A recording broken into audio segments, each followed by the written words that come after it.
remember nothing else from today's talk, remember this. There are two parallel systems for getting people to follow the rules. Punishment-driven enforcement and empathy-driven enforcement. And they're very, very different. And they've got different benefits. Punishment-driven enforcement uses punishment, fines, tickets, jail times, spankings to get people to follow the rules. And it's very simple.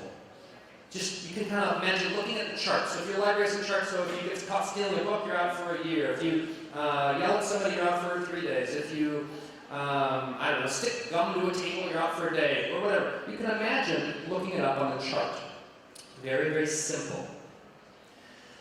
Empathy-driven enforcement, on the other hand, doesn't use punishment. It uses psychology.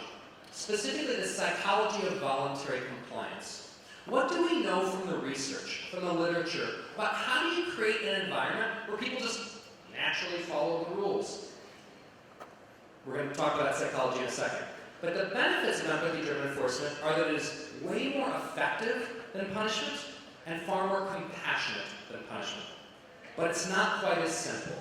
It does require a little more thought on frontline staff, and it does require management to trust frontline staff to think this through.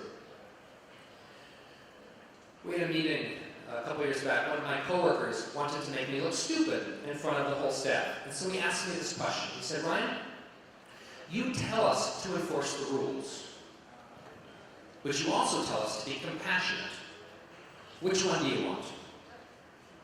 And I said, I want you to compassionately enforce the rules. Well, he had it in his mind that these two are mutually exclusive, that you can't do both. That if you enforce the rules, you're no longer being compassionate. And if you want to be compassionate, you can't enforce the rules. Well, the key to being compassionate is not whether or not you enforce the rules. It's how you enforce the rules. So, let me real quickly give you a little snippet of how psychology can teach us how to get people to follow the rules without threatening them with punishment. And so, we're going to talk some neurochemistry, brain chemistry. There are 3 chemicals we want in our patrons' brains and 1 chemical we don't want in our patrons' brains. Because the 3 good chemicals help people naturally follow the rules, and the bad chemical, well, it makes for a bad day for everybody. The 3 good chemicals are serotonin, dopamine, and oxytocin. What these chemicals collectively do is reduce aggression, reduce impulsivity, and increase empathy. Would anybody like less aggression, less impulsivity, and more empathy in their library? Yes, yeah. And so you want more serotonin, dopamine, and oxytocin in your patrons' brains. How do you get those chemicals into their brains?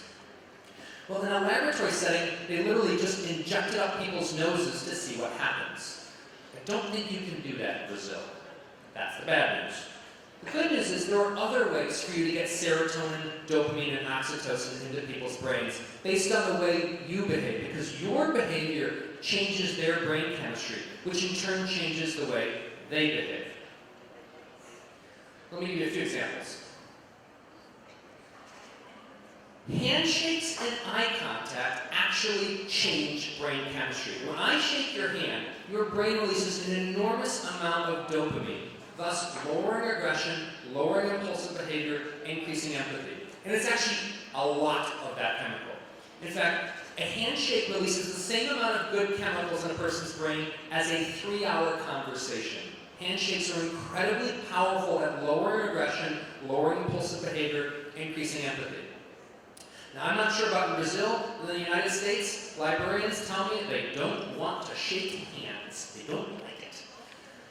That's fine, but if you shake someone's hand, their brain will release chemicals that lowers aggression, lowers impulsive behavior, and increases empathy. If you won't shake somebody's hand because you're afraid you might catch a disease, well, then you're going to be treated with more aggression, more impulsivity, less empathy, because their brain chemistry is different.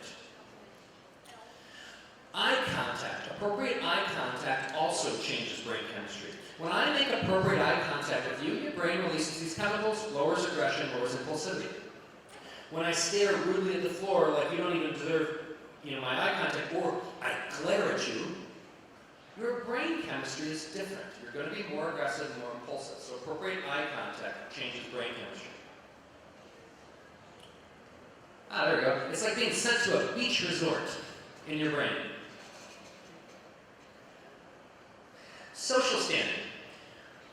When you are treated like a social equal, your brain releases serotonin, dopamine, and oxytocin. When you're treated as, ew, a homeless person, well then your brain doesn't get the serotonin, dopamine, and oxytocin. What this means is, when you treat a homeless person like a social equal, like an equal human being, equal in value to you, to me, to everyone else, their brain will release chemicals that lowers their aggression, lowers their impulsive behavior, increases empathy. When you treat them as merely a homeless person, they're going to be more aggressive, more impulsive, and less empathetic with you because their brain chemistry is actually different when you treat them as less than you.